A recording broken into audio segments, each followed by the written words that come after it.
በአሜሪካ የምትኖሩ ኢትዮጵያውያን ኤርትራውያን አዲስ ዜና ይዤላችሁ መጥቻለሁ።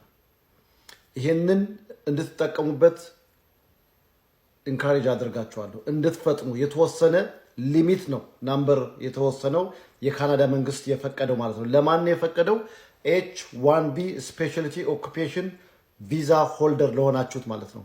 ስለዚህ ፈጥናችሁ ይሄንን ነገር አመልክቱ።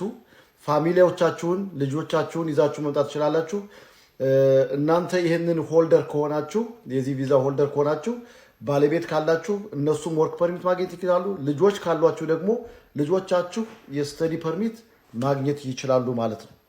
ይሄ ነገር የተጀመረው መቼ ነው? ጁላይ 16 2023 ነው የተጀመረው። ስለዚህ ለዚህ ደግሞ ኖ ጆብ ኦፈር ኢዝ ሪኳየርድ። ጆብ ኦፈር ለዚህ ነገር አያስፈልገውም።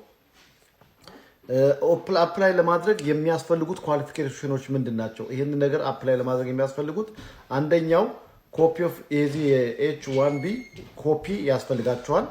ሁለተኛው ደግሞ ይሄ ፎርም ያስፈልጋቸዋል። የትኛው ፎርም? I797 ወይንም I797B የሱ ኮፒ ፎርም ያስፈልጋቸዋል። እንደገና ደግሞ ኖቲስ ኦፍ አክሽን ማለት ሌተር ፍሮም ዘ USA government confirming you that H1B አፕሊኬሽኑ አፕሩቭድ መደረጉን እሱን ኮንፈርም የሚያደርግ ሌተር ያስፈልጋቸዋል። ሌላው ደግሞ ምን እንደሚያስፈልጋችሁ prove that you live in the USA ውስጥ እንደምትኖሩ።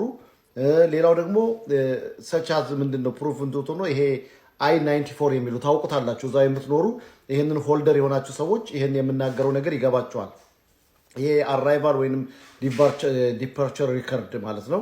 ሌላው ደግሞ ሪሰንት ዩቲሊቲ ቢል ወይንም ደግሞ ኢንካም ታክስ ሪፖርት ያስፈልጋቸዋል ማለት ነው። ኤኒ ዶክመንት ዛት ፕሩቭስ ዩ ሊቭ ኢን ዘ USA ነው የሚለው። ማንኛውም አይነት ዶክሜንት USA እንደምትኖሩ የሚያሳይ ዶክሜንት ያስፈልጋቸዋል ማለት ነው። ከዛም በኋላ የምታደርጉት ምንድነው?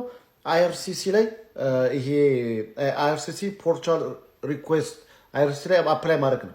ስለዚህ IRCC ምን ይጠይቃቸዋል? USI ይጠይቃቸዋል። if you are applying for the first time ነው የሚለው። ለመጀመሪያ ጊዜ የምታመልክቱ ከሆነ you won't have a unique client identification። የመጀመሪያ ጊዜ የምታመልክቱ ከሆነ ይሄ USI ናምበር ስለሌላችሁ ምንድነው የምታደርጉት? 0000 ብላችሁ ነው የምትጽፉት ማለት ነው። if the portal asks you for your USI you can then continue with your application። ያ ካላችሁ ያንን ታደርጋላችሁ ማለት ነው። መልካም እድል፣ ተጠቀሙበት። Thank you.